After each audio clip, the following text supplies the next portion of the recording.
Proklamasi.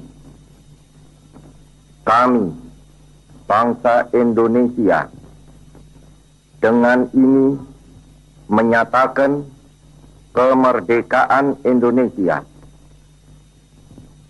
Hal-hal yang mengenai pemindahan kekuasaan dan lain-lain diselenggarakan dengan cara saksama dan dalam tempo yang sesingkat-singkatnya. Jakarta, 17 Agustus 1945, atas nama bangsa Indonesia, Soekarno-Hatta.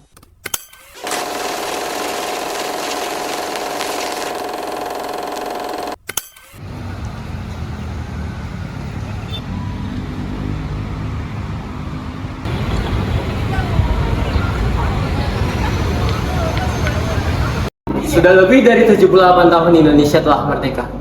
Kita sebagai putra-putri Indonesia harus tahu gimana cerita bangsa Indonesia sampai seperti ini, gimana sejarahnya, dan yang terpenting adalah sejarah ini yang harus kita ketahui. Dari mana proklamasinya berasal, desus-desus kekalahan Jepang, sampai peristiwa Rengas Dengklok sebelum hari ditetapkan proklamasi itu. Gimana ceritanya? Yuk kita simak. Sebelumnya, pada tanggal 29 April 1945, dibentuklah BPUPKI atau Badan Penyelidik Usaha-Usaha Kemerdekaan Indonesia yang disebut juga Dr. Tsujiungi Chosakai, yang diketuai oleh Dr. Hajiman Badjoningrat dengan Wakil Ketua Ichiban Yoshio dan Raden Panji Suroso. Organisasi ini dibentuk oleh Jepang semata-mata hanya untuk menarik simpati rakyat Indonesia agar mau membantu Jepang dalam melawan perang sekutu. Nah, BPUPKI itu juga dijadikan Jepang sebagai kartu andalannya untuk jadi manis kepada Indonesia. Nah, Indonesia itu dimanfaatkan oleh Jepang karena Jepang ingin melawan sekutu. Nah, Indonesia itu dijadikan boneka sehingga Indonesia itu terpengaruh oleh tipu daya Jepang akan jadi manisnya. Nah, BPUPKI itu juga memiliki manfaat untuk Indonesia. Nah, manfaatnya Indonesia dapat merumuskan dasar-dasar negara dan juga konstitusi untuk menjadi negara sendiri. Pada tanggal 6 Agustus 1945, tentara Amerika Serikat menjatuhkan bom pertamanya di kota Hiroshima yang menyebabkan lunturnya semangat juang para tentara Jepang. Lalu, sehari kemudian, BPUPKI mengganti namanya menjadi PPKI. Lalu, pada tanggal 9 Agustus 1945, tentara Amerika menjatuhkan bom keduanya di kota Nagasaki yang menyebabkan tentara Jepang mengaku kalah dari Amerika Serikat dan sekutunya.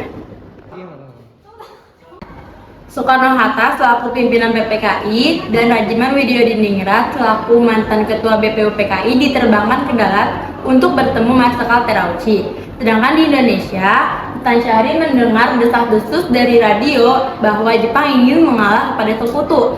Akhirnya, beliau menyampaikan kepada para pemuda dan para pemuda tersebut segera bertugas untuk memproklamasikan kemerdekaan Indonesia dan menolak kemerdekaan yang diberikan oleh Jepang. Pada tanggal 12 Agustus 1945, Jepang melalui Marsikal Terauchi di darat Vietnam mengatakan pada Soekarno-Hatta dan Rajiman bahwa pemerintah Jepang akan segera memberikan kemerdekaan pada Indonesia dan proklamasi kemerdekaan dapat dilaksanakan dalam beberapa hari berdasarkan tim PPKI. Meskipun demikian, Jepang menginginkan kemerdekaan Indonesia pada tanggal 24 Agustus, 2 hari kemudian saat Soekarno-Hatta dan Rajiman kembali ke tanah air dan darat, Sultan Syahrir mendesak agar Soekarno segera memproklamasikan kemerdekaan karena menganggap hasil pertemuan di darat sebagai tipu muslihat Jepang karena Jepang telah menyerah kepada sekutu dan demi menghindari perpecahan dalam kubu nasionalis antara yang anti dan pro Jepang.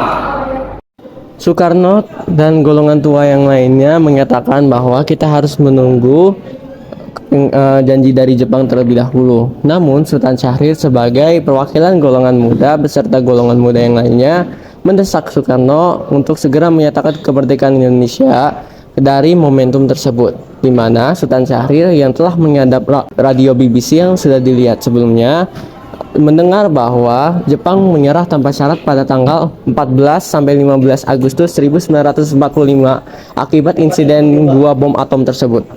Dan pada tanggal 14 Agustus 1945, akhirnya Jepang menyatakan menyerah dari pihak sekutu. Jepang masih berkuasa di negara Indonesia, tapi ia tidak mau meninggalkan negara Indonesia karena ia berjanji akan menyerahkan negara Indonesia kepada pihak sekutu. Golongan muda yang mendengar berita kekalahan Jepang dari radio BBC Inggris akhirnya mendesak golongan tua untuk segera melaksanakan proklamasi kemerdekaan. Tetapi golongan tua menolak karena takut terjadinya pertumpahan darah. Akhirnya diadakanlah rapat PPKI.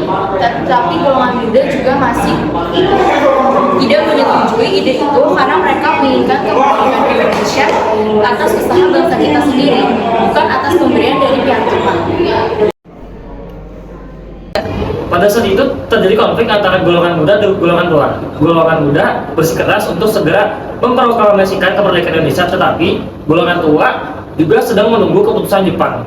Nah, kemudian hal itu menjadi sebuah konflik yang akan terjadi Rengas Dengklok. Kemudian Soekarno pun juga bilang kepada golongan muda, tunggu saja, karena Sayuti Mulik pun juga tidak ada hak untuk menyatakan proklamasi. Setelah itu, akhirnya golongan tua pun itu dibawa ke Rengas Dengklok untuk diamankan agar golongan tua tersebut aman dari pengaruh Jepang. Alasan golongan muda memilih Rengas Dengklok karena saat itu Rengas Dengklok merupakan markas dari peta. Selain itu, alasan memilih Rengas Dengklok karena wilayahnya yang kecil, jadi para golongan muda bisa melihat gerak-gerik Jepang.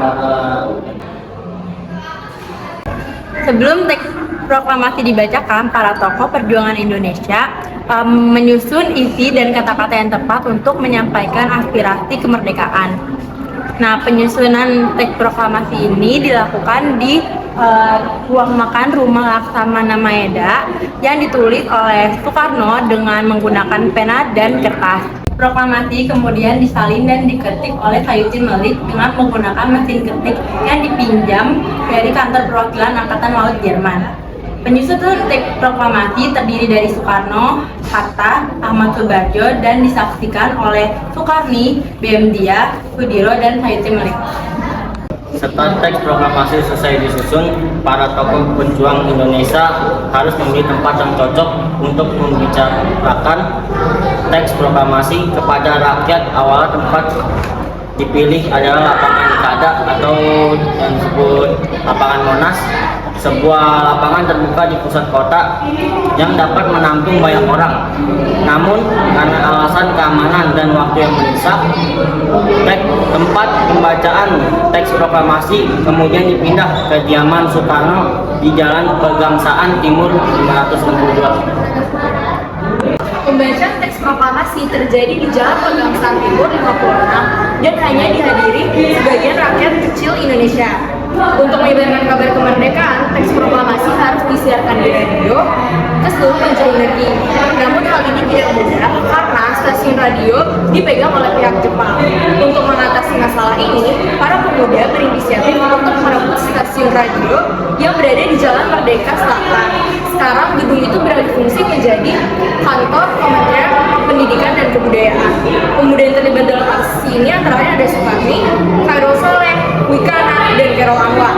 Setelah berhasil menguasai stasiun radio, teks proklamasi kemudian dibacakan oleh B.M. Dia dan disiarkan ke seluruh Indonesia pada pukul 11 waktu Indonesia bagian Barat. Teks proklamasi ini juga dibacakan dalam bahasa Inggris oleh Sutarjo Kartohadikusumo dan dalam bahasa Jepang oleh Sayuti Mulik. Dengan demikian, rakyat Indonesia di berbagai daerah